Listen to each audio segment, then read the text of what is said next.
میرے بھائیوں اور بہنوں، ہم سب سے غلطیاں ہوتی ہیں۔ بہت سے لوگ زندگی میں گناہ کرتے ہیں لیکن بعد میں اپنی زندگی بدل لیتے ہیں۔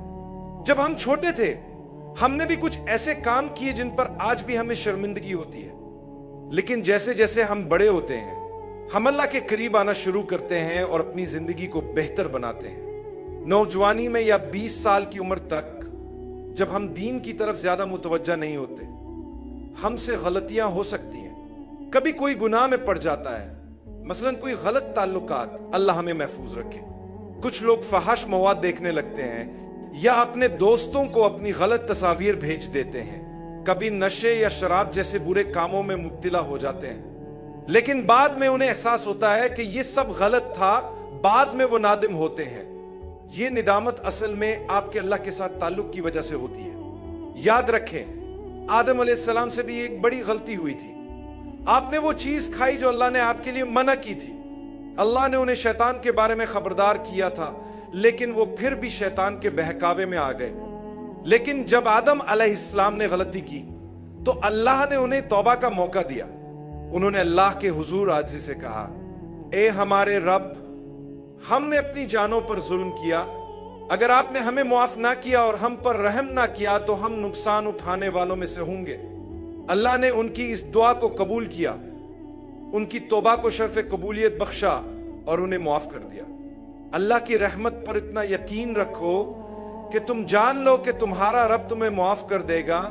وہ سب سے زیادہ رحم کرنے والا، معاف کرنے والا، مہربان، شفیق اور محبت کرنے والا ہے۔ اگر آپ اللہ کے ان صفاتی ناموں پر یقین نہیں رکھتے تو آپ اللہ کو جانتے ہی نہیں۔ اگر آپ یہ سوچ رہے ہیں کہ میرا ماضی مجھے ستا رہا ہے، میں نے جو گناہ کیے ہیں ان کی وجہ سے اللہ مجھے سزا دے گا یا رسوا کرے گا، تو آپ کو یہ یاد رکھنا چاہیے کہ جب آپ گناہ کر رہے تھے تب بھی اللہ نے آپ کو چھپایا تھا۔ تو کیا آپ سمجھتے ہیں کہ جب آپ معافی مانگ رہے ہوں گے تو اللہ آپ کو رسوا کرے گا؟ نہیں، ہرگز نہیں۔ شیطان بہت ظالم ہے، شیطان ہمیں بار بار بہکاتا ہے، یہاں تک کہ جب ہم اپنی زندگی بدل چکے ہوں وہ ہمارے دل میں یہ خیال ڈال دیتا ہے کہ تم اچھے انسان نہیں ہو، ایک دن تمہیں لوگوں کے سامنے شرمندہ کر دیا جائے گا۔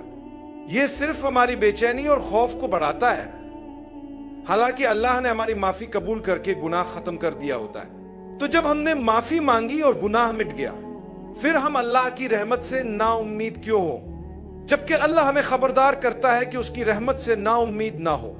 میں آپ کو بتانا چاہتا ہوں کہ اللہ کی رحمت سے نا امید ہونا اس گناہ سے بڑا گناہ ہے جو آپ نے کیا ہے، کیونکہ آپ نے جو بھی گناہ کیا ہو اللہ کی رحمت اس گناہ سے زیادہ بڑی ہے۔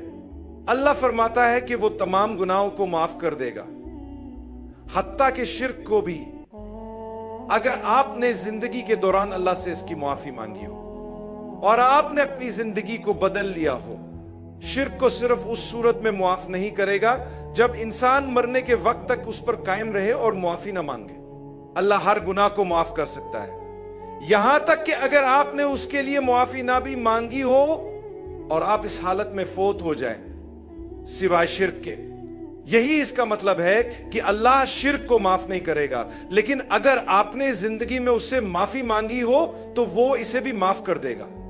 اللہ صرف وہی معاف نہیں کرے گا جس پر انسان موت تک توبہ نہ کرے، باقی سب کچھ وہ معاف کر سکتا ہے۔ یہ اللہ کی مرضی ہے۔ اللہ سب سے زیادہ محبت کرنے والا، مہربان، معاف کرنے والا، شفیق اور فیاض ہے۔ اگر آپ یقین رکھتے ہیں کہ اللہ ان تمام صفات میں سب سے زیادہ ہے تو آپ سچے مومن ہیں۔ لوگ ہر دن گناہ کرتے ہیں اور اللہ فرماتا ہے کہ وہ انہیں ہر دن معاف کرے گا۔ لوگ ہر رات گناہ کرتے ہیں اور اللہ فرماتا ہے کہ وہ انہیں ہر رات معاف کرے گا جب تک کہ وہ اس سے معافی مانگتے رہیں گے۔ تو اللہ کی رحمت سے کبھی مایوس نہ ہو۔